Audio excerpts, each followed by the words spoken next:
Olá pessoal, meu nome é Jaqueline Ferreira, sou analista de dados da IES Brasil. Estou aqui de volta para mais um vídeo de utilização de recursos do Spotify. Hoje eu vou mostrar para vocês como criar um gráfico de dispersão, fazer algumas edições nele e daí partir para um bubble chart também. E dentro dessas explicações eu vou conseguir também realizar um pivô e um unpivô para ver como é que isso se comporta. Vamos lá? Bom, primeiro os meus dados estão aqui nessa tabela, nessa planilha. São dados oriundos da ANP, sendo que são duas tabelas diferentes. Eu juntei as duas e criei uma coluna explicando qual era o fluido, porque uma tabela vinha de produção de gás ao longo dos anos e outra tabela era de produção de óleo. Então o que eu fiz foi criar uma coluna a mais aqui e juntar essas duas planilhas, né? E eu queria manter o mínimo que eu poderia aqui de padrão da planilha natural para poder trabalhar dentro do Spotify. Por isso que eu vou usar um pivô e um pivô. E o que acontece? No fundo, como eu quero criar um gráfico de dispersão, eu preciso de dados contínuos, no caso, né? E nos dois eixos. Então, o que eu preciso fazer? Criar uma coluna com ano e depois criar duas colunas com o total, ou a média que seja, da produção aqui desses dois fluidos de acordo com o ano e mês. Bom, eu tenho esses dados aqui na minha área de trabalho. Ele está marcando como .xls aqui, que era a planilha que eu tenho, apesar de não ter um programa de edição de dados desse tipo aqui na minha máquina. Então, o que acontece é que ele já marca com o Spotify, ele já entende que o Spotify é um software que pode trabalhar esse tipo de dado. Bom, eu vou clicar nele e vou abrir. Vou trabalhar offline mesmo e vou importar os dados. E ele vai me dar uma janelinha, um preview aqui sobre os dados. Só tem uma planilha, como consta aqui, é possível ver. E reparem que, como as minhas colunas, os nomes das minhas colunas são anos, ele não compreendeu logo de cara que isso aqui é uma linha de nomes. Ele deu os nomes como coluna 1, coluna 2. O que eu vou fazer? Eu vou atribuir aqui name row. Então ele vai importar isso aqui, entendendo que essa linha são os nomes, são os cabeçalhos, é o cabeçalho da planilha. Então, ok. Ele vai carregar os dados. Bom, feito isso, eu vou fechar essas janelas porque eu gosto um pouquinho mais de espaço. Vou deixar aparecer aqui os meus filtros. Nós podemos ver as colunas que tinham lá, né? Como a gente viu no Excel, nós temos o mês, o fluido, a produção ao ano. Feito isso, agora eu vou fazer uma mudança na orientação da minha planilha, que eu vou fazer mais ou menos uma transposição dela. Então, eu vou inserir, transformações. Primeiro eu vou fazer um unpivô, que eu quero colocar as colunas em linhas. Então, eu vou adicionar. Vou colocar mês e fluido no primeiro campo. E vou colocar o restante, no caso os anos, no segundo campo.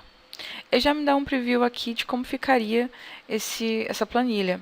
Então, eu tenho categoria, vou atribuir o valor ano. E valor eu vou colocar como total barris de óleo equivalente.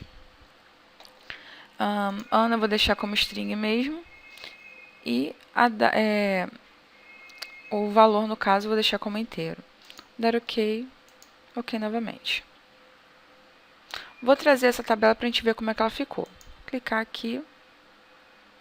Então, o que nós temos aqui agora? Nós temos o mês, nós temos o fluido, nós temos o ano e nós temos o total.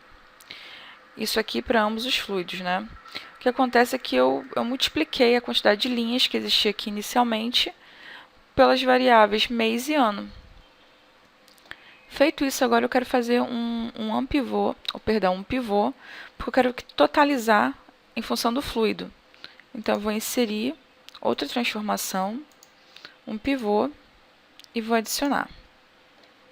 Sendo assim, eu vou colocar como identificador de linha o mês e o ano. Como eu quero ter colunas com o total dos fluidos, eu vou colocar como os nomes das colunas como fluido. E o valor será o total. Aqui eu também uma pré-visualização do resultado, né? Clicar em OK, OK novamente. Como minha tabela não está configurada para apresentar automaticamente as colunas, eu vou clicar com o botão direito em cima, vou em propriedades, colunas, vou adicionar essas duas colunas que eu gerei por último, e vou clicar aqui. Então, o que eu tenho aqui agora são os totais para os fluidos em cada mês de cada ano. Sendo assim, agora eu consigo criar um gráfico de dispersão, porque meus valores não são mais pontuais, são contínuos e então eles se dispersam ao redor por um gráfico, né? Vou clicar agora no gráfico de dispersão, Scatterplot. Esse é o link. Ele automaticamente vai atribuir aos eixos as duas variáveis que são contínuas aqui no caso. Eu vou clicar com o direito e vou duplicar esse gráfico. Vou clicar e vou arrastar aqui para cima. Eu vou começar a editar o primeiro. Vou criar um pouquinho mais de espaço aqui.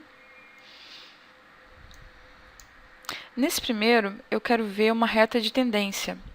Então, eu vou clicar com o direito em cima, vou em propriedades. Então, venho aqui, Lines e Curves, linhas e curvas. Eu já tenho automaticamente uma aqui que eu havia criado antes. Posso clicar com o botão direito em cima, ele já vem diretamente aqui. Se eu não tivesse essa opção, eu poderia vir adicionar Straight Line, exatamente a mesma opção.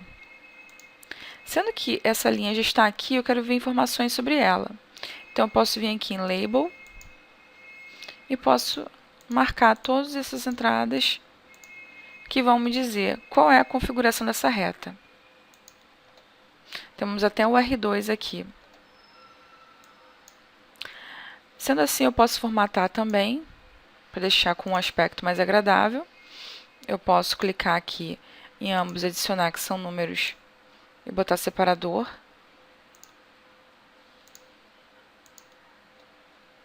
E posso dar uma limpeza nessa legenda. Clico em legenda. Eu vou deixar ela apresentando, só que eu vou desmarcar os outros valores. Vou deixar apenas a cor e lembrando que aqui tem um detalhezinho. Quando a gente clica em Color By, aparecem esses dois itens. Então, eu consigo limpar, ficar só com a legenda pelo ano. Vou editar o nome desse gráfico, cliquei em geral aqui. E vou colocar dispersão.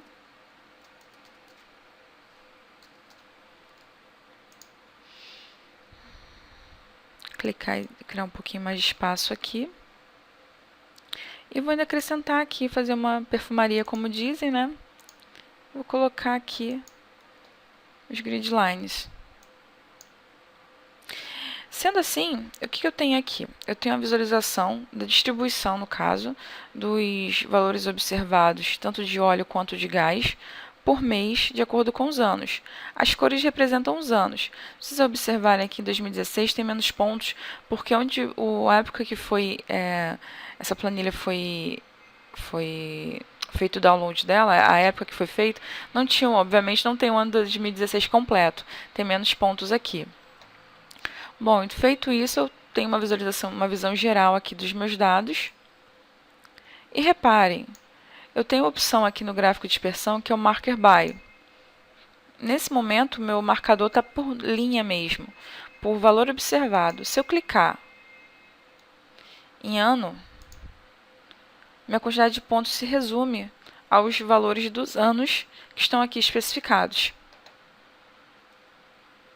Se observarem, 2016 está bem aqui embaixo. Por quê? Porque 2016 tem menos pontos, como havia dito, porque não está completo ainda essa planilha, obviamente, pelo ano que está sendo gravado esse vídeo. Vou fechar aqui. Então, eu tenho um gráfico dessa forma, com essa configuração. No segundo gráfico, eu vou fazer a mesma coisa que eu havia feito aqui. Vou adicionar a grade, clicar com o direito em cima, ir em propriedades, vou em X, em Y, adicionar grade. E qual é a diferença desse gráfico? Está na moda o Bubble Chart, que na verdade nada mais é do que a inserção de mais uma variável dentro da visualização. Aqui nós temos duas variáveis, no eixo X e no eixo Y. Agora eu posso acrescentar uma variável em função do tamanho. Então, vou clicar em Size, vou aumentar um pouquinho o tamanho dos marcadores e vou adicionar a variável óleo nesse tamanho. O que acontece é que nessa região produziu-se menos e com o passar aqui adiante produziu-se mais. Para acabar de completar e criar o aspecto mais de bubble chart mesmo, eu vou aumentar a transparência dele. Posso diminuir um pouco, ficar um pouco mais visível. E nós temos aqui duas exibições diferentes, a dispersão com a reta de regressão e o bubble chart. Bom, pessoal, é isso. Se vocês gostaram, deem um joinha, inscreva-se no canal, compartilhem. E é isso. Até o próximo vídeo, gente. Tchau, tchau.